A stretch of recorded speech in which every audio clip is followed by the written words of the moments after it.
తెలంగాణ బిడ్డ విద్యాసాగర్ రావు సార్కు పెద్ద పదవి వచ్చింది. మహారాష్ట్ర గవర్నర్ అయిండు. విద్యాసాగర్ సారు మీకు శనార్థి. తెలంగాణ కోసం మీరు ఎంత కొట్లాడినరో మాకు యాదుకున్న సారు. బిల్లు పాస్ అయ్యేటప్పుడు పార్టీ లీడర్లందరూ ఎటమటం చేస్తే కళ్ళ నిండా నీళ్లు పెట్టుకున్నారు. మేము చూసినాం సార్. మంచోళ్లకు మంచే జరుగుతుంది సార్ ఎప్పుడు. ఇక మిమ్మల్ని గుర్తుపెట్టుకొని గవర్నర్ను చేసిన మోడీ సార్కు, అమిత్ షా సార్కు కూడా శనార్థులు. ఇక మనం వార్తలు షురు చేద్దాం. మీరు హెడ్లైన్ చేసుకోరే. మెదక్ ఎంపీకి ఓడిచిన నామినేషన్లు, చేతికి పువ్వు పెట్టిన జగ్గారెడ్డి, నల్ల పూసైన నారాయణ సారు, ఫిగర్ పెట్టుకొని ఉత్తరం రాసిన మల్లన్న,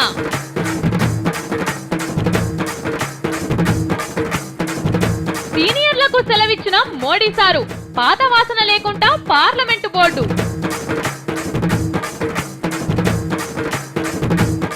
తెలంగాణను వల్కరించిన ఆనదేవుడు, చుట్టం సూపులే కచ్చిందంటున్న రైతులు,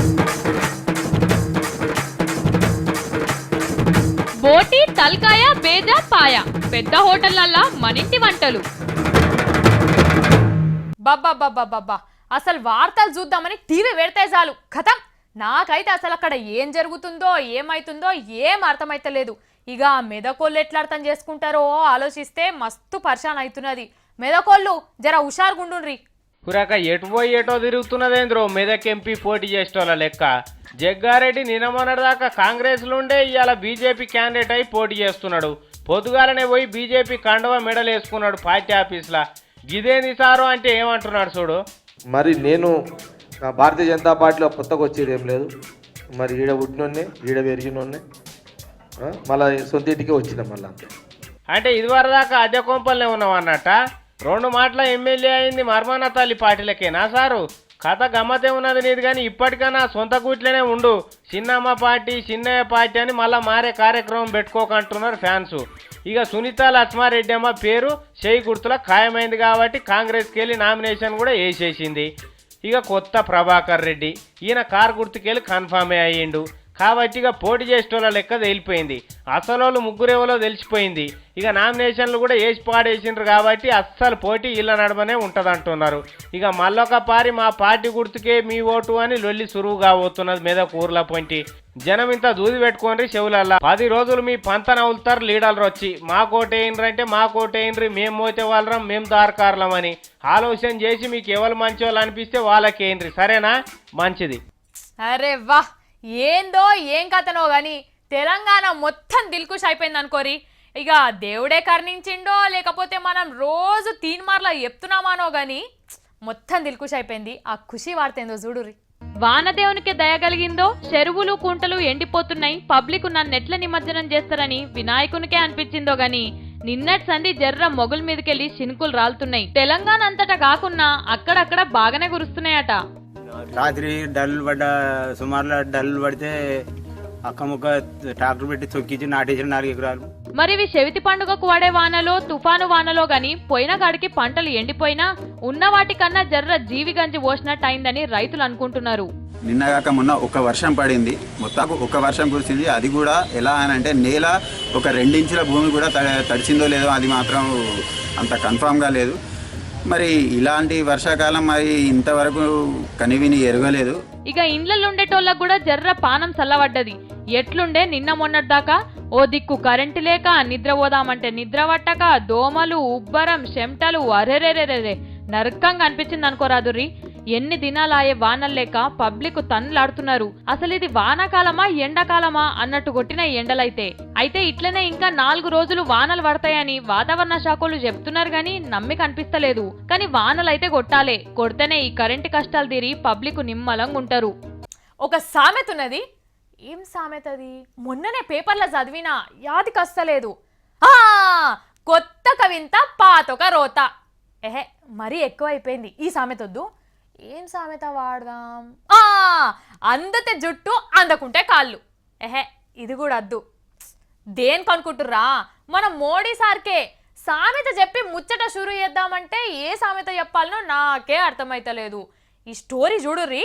ఈ స్టోరీ చూసి ఏ సామెత సెట్ అవుతుందో మీరే చెప్పుర్రిగా, మీరేసుకోర్రి. అయిపోయింది. నిన్నటితోని పార్టీలో ముసలి వాసన రాకుండా చేసిండు పూగుర్తు లేటెస్ట్ లీడరు. ఈ ఘనకార్యం అమిత్ షా అధ్యక్షన విజయవంతంగా ఒడిపించిండ్రు. కమలం పువ్వు కురవృద్ధుడు పార్టీకి జీవం పోసి పెంచి పెద్ద చేసిన అద్వానీ సార్ను ఇంకో పెద్ద దిక్కు మురళీ మనోహర్ జోషిని పక్కకు పెట్టే కార్యం పూర్తయింది. వయసు మీద పడ్డదని మంత్రి కొలువులు ఇవ్వకుండా పక్కకు పెట్టిండు కదా మోడీ సారు. ఇక ఇప్పుడు పార్టీ పార్లమెంటు బోర్డు సభ్యత్వాన్ని కూడా ఉడవీకిండు. ఇదివరకు దాకా పార్లమెంటరీ బోర్డుకు మీరు చేసిన సేవలు మరవలేని మీరు ఇప్పటికే శాన బరువు మోసిండ్రు. మీ భుజాలన్నీ కాయలు కాసి పనులైనాయి కాబట్టి ఇప్పటికన్నా తీర్వాటం చేసుకోనరని టాటా వీడుకోలు చెప్పేసిండ్రు. అట్లా అని పూర్తిగా పక్కకు పెట్టిండ్రు అనుకునేరు. ఇంట్లో ఎట్లయినా నెత్తిగోక్కుండా కూర్చుంటారు కదా, అట్లా గోక్కునేటప్పుడు ఏదన్నా ఆలోచన వస్తే పార్టీకి చెప్పమంటున్నారట. కానీ ఏ మాట కామాటనే చెప్పుకోవాలి. అద్వానీ సార్ పార్టీకి ఎంత సేవ చేసిండు ఏం కథ. అప్పట్లో ఒక్కడే దేశం అంతా కల తిరిగి పార్టీని అధికారంలోకి తెచ్చిండు. అసోంటి మనిషిని ఇప్పుడు ఎట్లా చేసిండ్రో చూడండి. ఈ అద్వానీ సార్ కూడా ఎక్కినోందే గుర్రం ఏళ్ళొందే రాజ్యం అవుతుందన్న ముచ్చట మర్చిపోయినట్టుండు. మోడీ సార్ జపం చేసుడు ఇష్టం లేకపోతే లేకపోయే గాని కనీసం ఈయన కాళ్ళ మీద పడ్డప్పుడన్నా ముఖం తిప్పుకోకుండా కిందికి చూసి భుజాలు పట్టి లేపితే ఏమైతుండే. 2-3 మాటలు మొక్కినా గానీ అట్లనే చేసే. ఇట్లా కాకుండా ఎట్లయితది అనుకుంటున్నారు పార్టీలో చాలా మంది.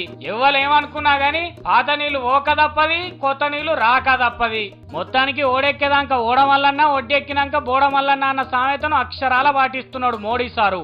కంకికొడవల నారాయణ సార్ యాదుకున్నారా మీకు? ఏమో ఇక రాను సార్ను మర్చిపోతారా ఏంది అనిపిస్తుంది. సార్ను కలిసి ఒక ముచ్చట చెప్దామని కంకులు తినుకుంటా మరీ ఎత్కినా దొరుకుడే లేదు. మా మల్లన్నో కమ్మంకెళ్ళి ఎత్తుకుతుండు, అయినా కనిపిస్తలేడు సారు. మరి యాడున్నాడో ఏం కథనో. అగో మా మల్లన్న నారాయణ సార్కు ఒక ఉత్తరం ముక్క రాసిండు, చదివి వినిపిస్తాడట. ఒకసారి మీరు కూడా వినుండ్రి.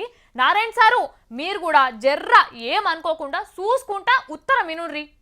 హే బ్రహ్మ, ఏ విష్ణు, హే మహేశ్వర, ఏడున్నవు దేవా మా పేదల ఆశాజ్యోతి కంకికొడవల నారాయణ. ఓట్లయిపోయిన సంధి ముఖమే బంగారమైంది కదా. రాష్ట్రాలు ఇడిపోగానే నీ బరువు దిగిపోయిందనుకుంటున్నావా సారు? ఎందుకయ్యా ఈ అమాయక జీవుల మీద నీ కోపం?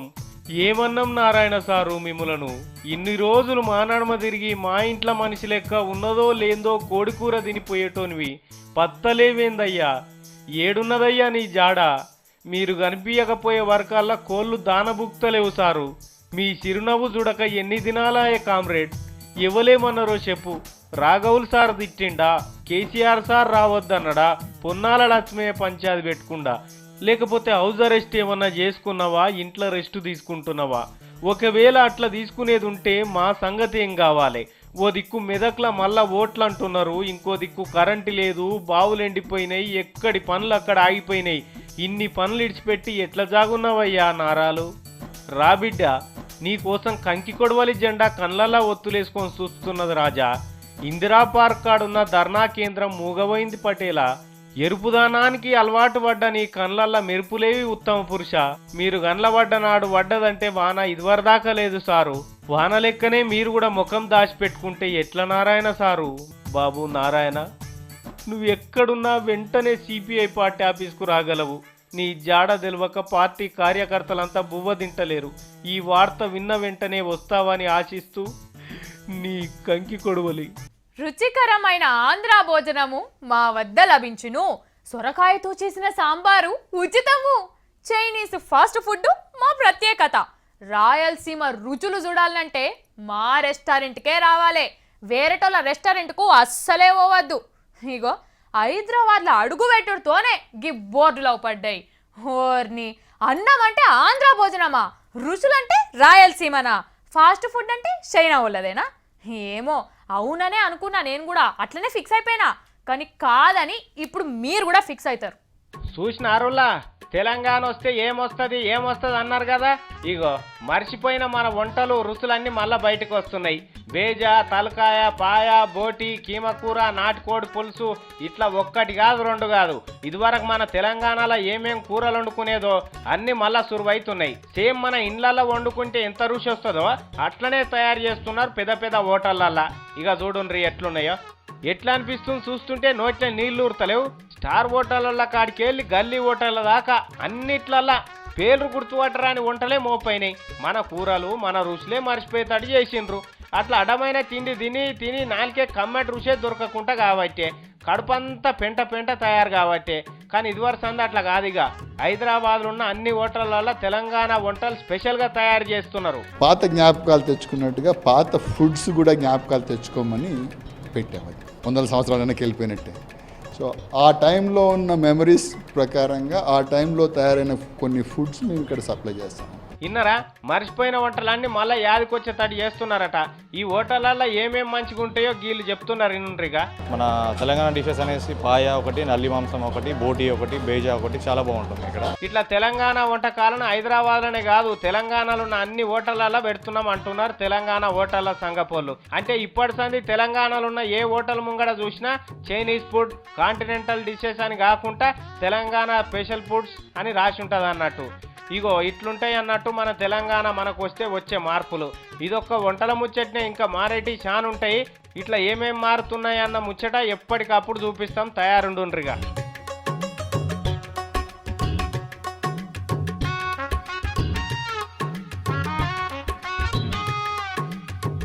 ఈ నడుమ మా మల్లన్న పురాగా నల్ల పూస అయిపోతుండు. పోతే అట్టే పోతాడు కాన రాకుండా. ఏడున్నాడో ఏం చేస్తున్నాడో అరుచుకుందామో పారి. చెప్పు, ఎవరు గెలిచేటట్టు అనిపిస్తుంది నీకు? దగ్గరడా నువ్వు. నెక్స్ట్ నీకెవరు గెలుస్తారనిపిస్తుంది? సునీతమ్మనా? ఏదో ఘనకార్యమే చేస్తున్నట్టున్నాడుగా. మల్లనా, ఓ మల్లనా, అందరిని అడుగుతా కానీ నువ్వు లైన్లో రా ముందుగాల. ఏడికి లైన్లకు వచ్చేది? మల్లన్న జర ఇటు చూసి మాట్లాడు. ఓలు వచ్చావా నువ్వా? నేను ఇంకెవరో సర్వేకి వచ్చిర్రు అనుకుంటి. ఏంది సర్వేనా? ఇంకెక్కడ సర్వే? గదెన్నడో ఒడిచిపోయి కదా. నీకు చాదస్తాం ఇంకొదలలేదా? నీ పిల్ల ఏ చెప్పినా కానీ చెంగు నెగురుడేనా? ఏదని వెనక ముందు ఆలోచన చేయాలి. ఇది కుటుంబ సర్వే కాదు. మరి జనాభా లెక్కలా? గది కూడా కాదు, ఇది ఎంపీ సర్వే. ఎంపీ గదేం సర్వే? ఇప్పుడు మన మెదక్ జిల్లాలో ఎలక్షన్ అవుతుంది కదా మళ్ళా ఎంపీ గురించి. అవును. ఇక ఆడ టీఆర్ఎస్కి వెళ్ళి ప్రభాకర్ రెడ్డి, బీజేపీకి వెళ్ళి జగ్గారెడ్డి, కాంగ్రెస్కి వెళ్ళి సునీత లక్ష్మారెడ్డి ముగ్గురు పోటీ పడుతురు కదా. అవు ఇలా రెడ్డి సార్లు రెడ్డమ్మనే పోటీ పడుతున్నారట కదా. అవును, మరి వాళ్ళ దాంట్లో ఎవరు గెలుస్తారు అనేది సర్వే చేసి తెలుసుకుంటున్నా. మంచి పని చేస్తున్నావు మల్లన్నో. మరి ఏమన్నా ఎరకైందా ఎవరు గెలిచేటట్టున్నారు ఏంది కథ అని? టీఆర్ఎస్కి వెళ్ళి పోటీ చేస్తున్న ప్రభాకర్ రెడ్డి గెలిచేటట్టే కొడుతున్నది. ఎందుకట్లా? ఎందుకట్లేంది పిల్ల, మొత్తం తెలంగాణ జనం అంతా సెంటిమెంట్లోనే ఉన్నారని మొన్న ఎలక్షన్లలో బయటపడే. ఖచ్చితంగా ప్రభాకర్ రెడ్డి గెలుస్తాడు. అవునా? మరి అట్లయితే సునీత లక్ష్మారెడ్డి సంగతి ఏంది? ఆమె ఇదివరకు శిశు సంక్షేమ శాఖ మంత్రి చేసింది కదా. మరి ఇక ఆమె ఎట్లా పని చేస్తుంది అనేది పబ్లిక్ అంతెరికే. ఇక ఆమె ఎందుకు గెలవ చెప్పు? ఖచ్చితంగా ఆమె కూడా గెలుస్తుంది. అవునా? మరి జగ్గారెడ్డి కూడా పోటీలు ఉన్నాడు కదా, ఆయన గురించి ఏంది మరి? ఆయన ఇవాళ పొద్దుగాలనే పోయి బీజేపీ కండువా మెడల్ వేసుకొని అలా కలిసిండు కదా పార్టీలో. ఇక అందులోనే పోటీ చేస్తుండు. ఎలక్షన్ లో గెలవాలని దేవునికి మొక్కుకొని గుండు కూడా కొట్టించినట్టున్నాడు కదా. గదంతా ఎరకలేదు కానీ పవన్ కళ్యాణ్ మాత్రం జగ్గారెడ్డికి ఫుల్ సపోర్ట్ చేస్తా అని వెనకటినే చెప్పిండు. పవన్ కళ్యాణ్ సపోర్ట్ చేస్తే ఏ పార్టీ అయినా గెలుస్తుందని వాళ్ళ పార్టీ వాళ్ళు అనుకుంటారు. కాబట్టి జగ్గారెడ్డి కూడా ఖచ్చితంగా గెలుస్తాడు. ఏం సర్వే చేసినావు నువ్వు? పెంట మీద సర్వే? ఓ పిల్ల, నన్నేమని అనగాని నా సర్వేని మాత్రం అనకు. నేను చెమట తీయకుండా కష్టపడకుండా సర్వే చేస్తున్నా. గసంటి సర్వేని నువ్వు అంటావా? లేకుంటే ఏంది? ఎవరి గురించి అడిగినా బరాబర్ గెలుస్తారని చెప్తుంటివి. మరి చెప్తున్నానంటే సర్వేలు అట్లా ఎరికైంది కాబట్టి చెప్తున్నా. అట్లా సరిపోయింది గంతి.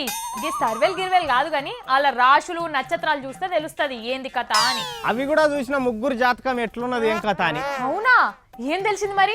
ముగ్గురికి కూడా సోముడు నిద్రపోయి లేచి మంగళం పట్టే వర్కల్లా గురుడు శుక్రుడు ముక్కుతోని నవ్విర్రట. అగో మరి ఎట్లా చూసినా ఇలా ముగ్గురు జాతకం అయితే బరాబర్ ఉన్నది. ముగ్గురు గెలిచేటట్టే ఉన్నారట. ఏంది? ముగ్గురు గెలుస్తారా? అట్లయితే జనగ్రహం ఎట్లుండాలి మరి? అగో గద అయితే నన్ను అడగలచ్చావా? ఎందుకంటే వాళ్ళ జాతకాలు నక్షత్రాలు గోత్రాలు చూసుడు అయితే ఇప్పటిదాకా పెద్ద పెద్ద పండితులతోనే కాలే. నాతోనేమైతే చెప్పు. పోయి నిన్ను అడిగిన చూడు. నన్ను నేను ఆయనతో చెప్పేది పిల్ల. ఇంటుంటే మంచిగా ఉంది. ఉంటది. నువ్వైతే రా కొలుకు, చెప్తా నీ సంగతి. వస్తున్నా ఏడ నిమ్మలంగా ఉండని అది పిల్లని విసికి పెట్ట. నువ్వు దా.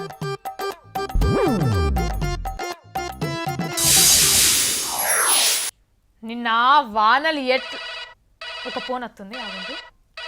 ఓలో, హలో, ఏంది? ఇంజనీర్ పుట్టిండా? అగ్గో, ఇంజనీర్ పుట్టుడేంది? అయ్యో, డాక్టర్ పుడతాడు అనుకున్నావా? పుడితే గిడితే కొడుకో బిడ్డనో పుట్టాలే గాని ఇంజనీర్ పుట్టుడేంది? ఓష్ని నీ తెలివి తెల్లారినట్టే ఉంది. సరేతి కంగ్రాట్స్, నేను వార్తలు చదివినాక కలుతా. ఫోన్ పెట్టు. ఏంలే, మా ఇంటి పక్కల కూతురికి ఇంజనీర్ పుట్టిండట. మరాడు పుట్టక ముందే ఇంజనీరింగ్ ఎప్పుడు చదివిండో నేను చూసేస్తా, మీరు ఈ వార్త చూడుర్రి. ఇంజనీరింగ్ చదువు చదివిన వాళ్ళు ఏమైతారు? అనుమానమే లేదు, ఇంజనీర్లే అవుతారు. పెద్ద పెద్ద నౌకర్లు వస్తాయి. పెళ్లి చేస్తే తక్కువ 20 లక్షలన్న కట్నం ఖచ్చితంగా వస్తది. ఇగో చాలా మంది మనసులో ఇదే ఉండే, కానీ ఆ రోజులు ఎన్నడో పోయినాయి. ఇంజనీరింగ్ చదువు చదివిన వాళ్ళు టైపిస్టులు అవుతారు, టీచర్లు అవుతారు, కండక్టర్లు అవుతారు, ఆఖరికి అటెండర్లు కూడా వాళ్ళే అవుతారు. అయ్యరు కూడా. కావాలంటే మీ ఇంట్లోనో ఇంటి పక్కకో అసొంటోళ్ళు ఉండే ఉంటారు, మంచిగా యాద్ చేసుకోర్రి. అసలు ఈ జమానా ఎట్లున్నదంటే కాలేజీ పోయే ప్రతి ఒక్కరు చదువు అంటే ఇంజనీరింగ్ చదివే తప్ప ఇంకో చదువు లేనే లేదని అనుకుంటారు. అవ్వాయాలు కూడా ఏమన్నా తక్కువనా? కొడుకు ఇష్టం ఉన్నా లేకున్నా, వాంతో అయినా కాకున్నా గాని నా కొడుకు పెద్ద ఇంజనీరింగ్ కావాలి అని కలలు అనుకుంటా అప్పులు చేసి కాలేజీలలో షరీక్ చేపిస్తుర్రు. ఇక వీళ్ళకి తగ్గట్టు పుట్టలు ఇంజనీరింగ్ కాలేజీలు కూడా పుడుతూనే ఉన్నాయి. మరి ఇట్లా అందరు ఇంజనీర్లే అయితే మరి వాళ్ళందరికి ఉద్యోగాలు ఎవరు ఇవ్వాలి? కంపెనీలు ఏడికెళ్ళి పుట్టియాలి? అది అయ్యే ముచ్చట్నేనా? అందుకే చాలా మంది బీటెక్లు ఎంటెక్లు చేసిన వాళ్ళు చేతుల సర్టిఫికెట్లు పట్టుకొని హైదరాబాద్ రోడ్ల పంచి ఆగం తిరుగుతుర్రు. ఇక ఆ తర్వాత కడుపు కాలితే ఏదో ఒక నౌకర్రా అయ్యా అనుకుంటా చిన్న ఉద్యోగం చేసేదందుకు కూడా తయారైతుర్రు. 10వ తరగతి ఫెయిల్ అయిన వాళ్ళ కోసం పెట్టిన ఉద్యోగాల కోసం కూడా ఇంజనీరింగ్ పోరగాళ్ళు పోటీకి వస్తున్నారంటే ఎవ్వరం ఏడికి పోతుందో చూడు. అందుకే చదువు అంటే ఇంజనీరింగ్ ఒక్కటే కాదు, డిగ్రీలు ఉన్నాయి. బిఏలు, బీకాంలు, ఐటీఐలు చదివిన వాళ్ళు కూడా మంచిగానే పైసలు సంపాదించవచ్చు. అవ్వాయకు మంచి పేరు కూడా తీసుకురావచ్చు. వీటన్నిటిని విడిచిపెట్టి ఎవడో ఇంజనీరింగ్ అయిందని అందరికి అట్లనే పోతేందన్నట్టు జరంత ఆలోచన చేయుర్రి. ఇప్పుడు ఒక పాత వార్త, మీకు బాగా తెలిసిన వార్త, ఇదివరకు ఎన్నోసార్లు చూసిన వార్త. ఆగుర్రి, ఛానల్ తిప్పకుర్రి. వార్త అంటే కొత్త ముచ్చట్లు చెప్పాలా గాని పాసిపోయిన ముచ్చట్లు ఎందుకు అని కూడా మనసులో అనుకోకుర్రి జర్రా. ఎందుకంటే ముచ్చట పాతదే కానీ కథ కొత్తది. కొందరికి ఇంకా తెలుస్తలేదు అది పాత ముచ్చట్నేనని. అందుకే మళ్ళా మా స్టైల్లో చెప్తున్నా, ఇన్కోర్రి. భూమి మీద వానవడు ఏండ్లకేండ్లు కరవచ్చుడేమన్న ఆశ్చర్యం ముచ్చట్లేనా ఇవి? ఎప్పటికి ఉండేటియే కదా. అట్లనే చెర్లపల్లి జైల్లో సెల్ ఫోన్లు దొరకుడు, చెంచల్గూడ జైల్లో గంజాయి దొరకుడు ఇవి కూడా కామనేనాయని ఇన్నియాల. ఎవడో చెర్లపల్లి జైల్లో సెల్ ఫోన్ మాట్లాడుతుంటే ప్రపంచంలో జరగరాని వింతేదో జరిగినట్టు పరేషాన్ అవుతున్నారు కొంతమంది. జైళ్ళు అంటేనే నేరస్తుల పాలిట అంతాపురాలాయే మన తాన. ముఖ్యంగా మన తెలంగాణలో ఉన్న జైలు మహాద్భుత దీవులాయే. కరాఖండిగా కాదు, కన్ఫామ్గా చెప్పొచ్చు. ఎందుకంటే ఇదివరకు బొచ్చెడు దొరికినాయి ఇసొంటి. లేకైతే చెర్లపల్లి జైల్లో సెల్ ఫోన్లలో మాట్లాడడం వింత కాదు, మాట్లాడకపోతే వింత లెక్క చూడాలి. ఎందుకంటే మన జైళ్ళు గంత గొప్ప పేరు సంపాదించినాయి. ఇదివరకు ఎన్ని మాటలు దొరకలే సెల్ ఫోన్లు, కోటర్ సీసాలు, గంజాయి ప్యాకెట్లు జైళ్ళల్లో. ఇప్పుడు ఎట్లా వింత లెక్క కనిపిస్తున్నదో తెలుస్తలేదు. అసలైన వింత ఏంటంటే ఇసొంటి ముచ్చట్లు తెలియకుండా పరేషాన్ అయ్యేటోళ్ళు ఇంకా ఉన్నారనేది అసలైన వింత లెక్క కొడుతున్నది. లెక్క చెప్పాలంటే సెల్ ఫోన్లు దొరకడు కాదు, జైల్లోనే కూర్చొని బయటన్నోని ఎట్లా చంపొచ్చు, ఊచల నడమనే ఉండి భూముల కబ్జాలు ఎట్లా పెట్టొచ్చు, చెరసాలనే ఉండి ఇండ్లను దోసుడు, ఇవి వింత. ఎందుకంటే అసలోడు జైలు ఉండగానే బయట అరాచకం ఎట్లయితుంది అనేది ఇవి వింతలు అంటారు. అంతేనా? ఈ సెల్ ఫోన్లు ఇవన్నీ కామన్ తీసుకోవాలి సార్. ఇక వినాయక చవితి వచ్చేసింది. అందరికి ఖైరతాబాద్ వినాయకుడే యాదికొస్తాడు. నాకు ఎరికే ఎంత పెద్దగా ఉంటుంది, ఈసారి ఎంత పెద్దగా గట్టిండ్రు, ఏమేం రంగులు వేసిండ్రు అని. ఇక ఆ వినాయకుడు మన హైదరాబాద్ షానే. మరి ఆ ఖైరతాబాద్ వినాయకుడు గురించి ఒక ముచ్చట పట్టుకొచ్చిన ఇనుర్రి. మన ఖైరతాబాద్ వినాయకుడు అంటే ఖైరతాబాద్ వినాయకుడేపో. ఈ వినాయకునికున్న స్పెషాలిటీలు ఇంకే వినాయకునికి లేవు, ఉండయి కూడా. వినాయకుడే కాదు, ఆయన చేతులుండే లడ్డు కూడా స్పెషలే.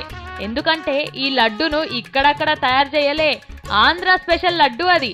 పశ్చిమ గోదావరి జిల్లాలున్న తాపేశ్వరంలా ఇది తయారైంది. సురచి ఫుడ్స్ కంపెనోళ్ళు రాత్రనక పగలనక బాగా కష్టపడి రుచిగా తయారు చేసి మన ఖైరతాబాద్ కు పంపుతారట. ఇక తెలంగాణ, ఆంధ్ర రాష్ట్రాల గవర్నర్ అయిన నరసింహన్ సాబు 29వ తారీఖున ఈ లడ్డును దగ్గరుండి వినాయకుని చేతిలో పెడతాడు. కానీ చూడుర్రి, కాంబినేషన్ అంటే కాంబినేషనే, పండుగ అంటే గిట్లుండాలి. తెలంగాణ వినాయకుని చేతిలో ఆంధ్ర లడ్డు, అది కూడా 2 రాష్ట్రాల గవర్నర్ సాక్షిగా పూజలు. వారే వా, గిసొంటి సీన్ ఇంకేడనని ఉంటదా? ఖైరతాబాద్ గణేశుని స్పెషాలిటీ అంటే గిదే. అన్నట్టు ఇంకో మాట, జర్రంతా మీరు మట్టి గణపతులకే పూజలు చెయ్యుండ్రి. ఇండ్లల్లా మండపాలల్లా అవిటినే నిల్చోబెట్టుర్రి. ప్లాస్టిక్ వినాయకులు కెమికల్లు కలిపిన గణపతులకు పూజలు చేసుడు అవసరమా?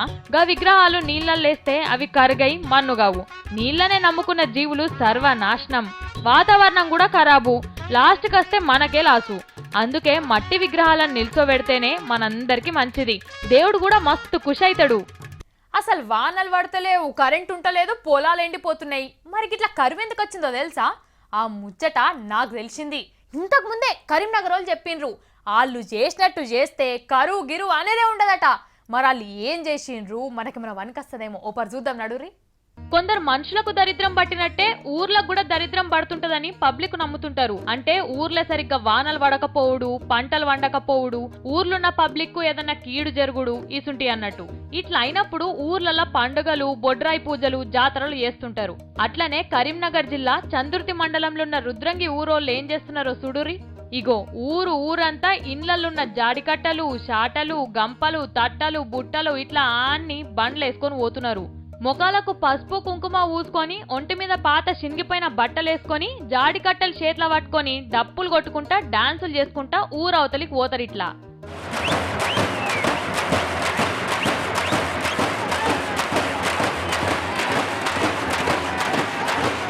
ఇది జట్టెక్క పండుగనట. అంటే ఊర్లో జట్టెక్క అనే దరిద్రం తిష్టేసి కూసున్నదని ఇలా నమ్మికమట. ఇక జట్టక్కను ఊరవతల దాకా ఎల్లగొట్టి అక్కడి కాల్వ కాడ తానం చేసి తీసుకుపోయినవన్నీ ఆడనే ఈడ్చిపెట్టి వస్తారట. గత 15 సంవత్సరాలుగా మా గ్రామం నుంచి జట్టక్కను సాగదోవడం జరగలేదు. అరే ఆయన చెప్పనియుండ్రి జర ముచ్చటేందో. ఈ జట్టక్కను సాగనంపి మా ఊరు పొలిమేర చివరకు సాగనంపితే మా పంటలు కానీ వర్షాలు కానీ సమృద్ధిగా పడి మా పిల్ల పాపలు సుఖశాంతులతో ఉంటారని ఈ రోజు ఈ కార్యం చేపట్టారు. ఇన్నరా అది ముచ్చట. అయితే ఈ ఊరోళ్ళు జట్టక్క పండగ చేయక 15 ఏళ్ళు అవుతుందట. అందుకే కరువు వచ్చింది కావచ్చని ఇప్పుడు చేస్తున్నారట. మరి ఇట్లనే ఎవలెవలి ఊర్లలో ఏమేం పండగలు మర్చిపోయినరో అన్ని యాద్ చేసుకొని మీరు కూడా చేసుకోర్రి. అట్లనన్నా కరువు పోయి మంచిగా వానలు పడతాయేమో.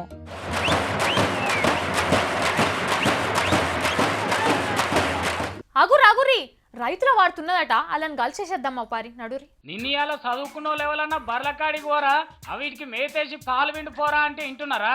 ఎహపో నేనేంది బర్లకాడికి పోవుడేంది అంటున్నారు. ఆవులు బర్ల పేరు చెప్తేనే ముక్కు మూసుకొని మాట్లాడుతున్నారు. కానీ గీనని చూడండి, బర్లకాడ ఎంత ముద్దుగా పనిచేస్తున్నాడో. గడ్డేస్తున్నాడు, పాలు విండుతున్నాడు, అవసరం ఉంటే పెండ కూడా తీస్తాడు. ఈయన పేరు వినోద్, నిజామాబాద్ దగ్గర ఉన్న ముబారక్ నగర్ లో ఉంటాడు. ఇంతకీయన ఏం చదివిండో ఎరికేనా? MCA చదువుడే కాదు, బెంగళూరు హైదరాబాద్ లో కూడా సాఫ్ట్వేర్ జాబ్ చేసిందట. నెలకు ఏం తక్కువ 60,000 జీతం వచ్చేదట. అసొంటి నౌకరు ఇడిచి ఇట్లా డైరీ ఫారం పెట్టుకున్నాడు. ఈయన ఎందుకు ఇట్లా చేసిండో ఆయనే చెప్తున్నాడు. ఇందాం. మళ్ళీ నేను నా ముఖ్య ఉద్దేశం ఏంటంటే దూరం ఉండి అమ్మాళ్ళకి దూరం ఉండి వాళ్ళని కష్టపెట్టడం ఇష్టం లేదు. వాళ్ళతో పాటు ఉండాలి, వాళ్ళతో ఉండాలి, వాళ్ళకేం చేయాలి, ప్లస్ దాంతోపాటు నలుగురికి ఉపాధి కల్పించాలి, నలుగురికి దారి చూపెట్టాలి. ఇదే ఉద్దేశంతో నేను డైరీ స్థాపించిన. ఈయన ముచ్చట ఇట్లుంటే ఇప్పుడు ఇంకొక ఆయన చూడండి. ఇక ఈ సార్ పేరు సునీల్ దేశ్ముఖ్ అట. ఈయనది మెదక్ జిల్లా సంగారెడ్డి మండలంలో ఉన్న కంది అనే ఊరట. మరి ఈయన గొప్పతనం ఏందో ఎరికేనా? బయటి దేశంలో ఏడాదికి 90 లక్షలు వచ్చే నౌకరు ఇడిచిపెట్టి వ్యవసాయం చేస్తా అని వచ్చిందట. మొదట్లో ఊర్లో అందరు ఈయనను చూసి ఎంత తప్పు చేస్తున్నాడు ఈయన అనుకున్నారట. గాని ఈయన వ్యవసాయం చేస్తున్న తీరు చూసి కేన్లు వ్యవసాయం చేస్తున్న రైతులే ముక్కు మీద వేలేసుకున్నారట. అగో గంత బాగా పంటలు పండించిందట. నినియాల వ్యవసాయం చేస్తేందుకు వయసు పోరగాళ్ళు ఎవరు ముందు పడతలేరు. మాకొద్దంటే మాకొద్దని ఏదన్నా నౌకర్లో దందాలో చేసుకుంటున్నారు. కానీ చూడుండ్రి, ఎంత మంచి నౌకరు ఇడిచి వచ్చిందంటే వ్యవసాయం మీద ఎంత ఇష్టం ఉందో ఈయనకు. ఇష్టం లేని పని చేసుకుంటే బాధపడే కంటే మనసుకు నచ్చిన పని చేస్తేనే బాగుంటదని ఇగో ఈ సొంటోళ్ళని చూస్తే తెలుస్తుంటది. బర్లకాడ ఎంత ముద్దుగా పని చేస్తున్నాడో. ఇవి ఇయాల్టి ముచ్చట్లు ఎట్లున్నాయి? మంచిగానే ఉంటాయి. మంచి తెస్తా అని చెప్పినా కదా, మరి ఇంకేంది, రేపు మళ్ళీ వస్తా, కొత్త కొత్త ముచ్చట్లు పట్టుకొస్తా. గప్పటిదాకా చూస్తూనే ఉంటుండ్రి V6.